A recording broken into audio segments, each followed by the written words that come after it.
if you want to exist in the spirit 24 hours. That's what Paul meant by saying pray without ceasing. What does it mean to pray without ceasing, brother? Does it mean to just keep on praying in tongues like that?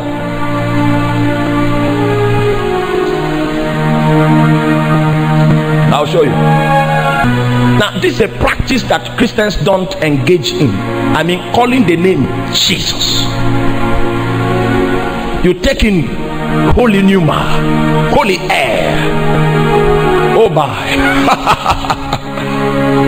A friend of mine went to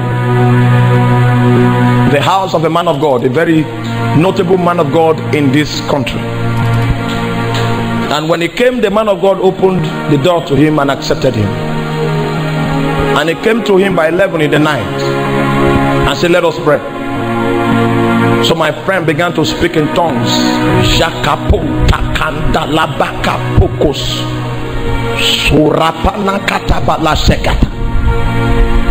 The man of God just kept saying, thank you, Jesus.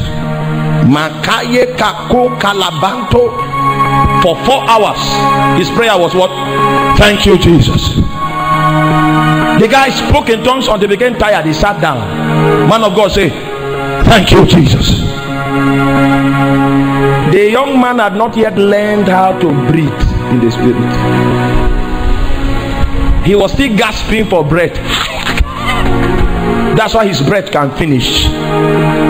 But a man that knows how to tamper and parley spiritual breathing, such a man will never be empty.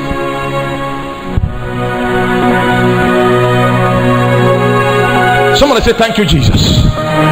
When last did you spend 30 minutes to call the name of Jesus? 30 minutes. And the more you call it by faith, the more power it brings into your spirit, as if you are breathing. He say, hide not thy ear away from my breathing. That's why many of us don't know what it means to experience spiritual refreshing. It's not every time you have the opportunity to pray for as many hours as you ought to pray. But did you know how to breathe in and out? You will inhale and exhale, and you will experience a rejuvenation in the spirit. And that no man can say Jesus is Lord, but why? By what? The holy pneuma, the holy breath. You cannot say Jesus is Lord without touching the Holy Spirit on your inside.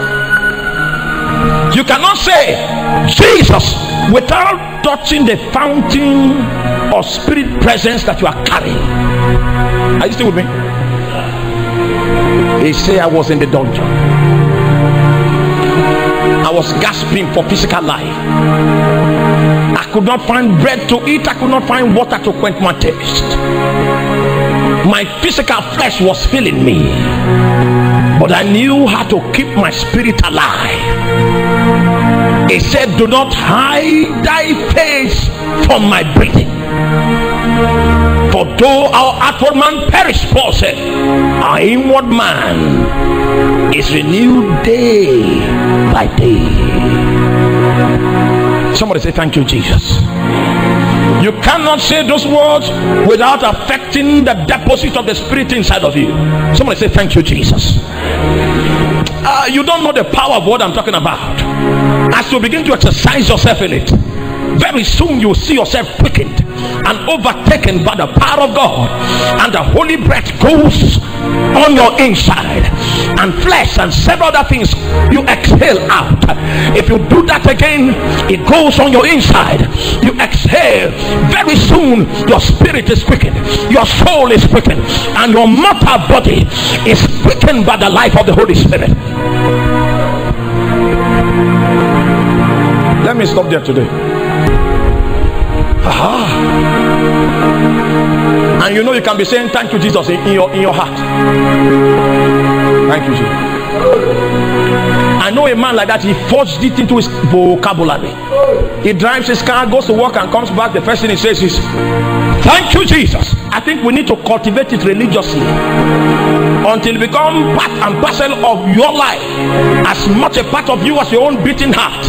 When every time you come to the end of the day, you say, thank you, Jesus. Oh my God, you go out and you come back and nothing happened to you. You say what? Thank you, Jesus. And you receive ventilation on your inside. Strength is quickened. Every form of discouragement that came through bad news, just it gives way. Its hold upon your soul breaks, because you have taken in holy breath. You said what? Thank you, Jesus.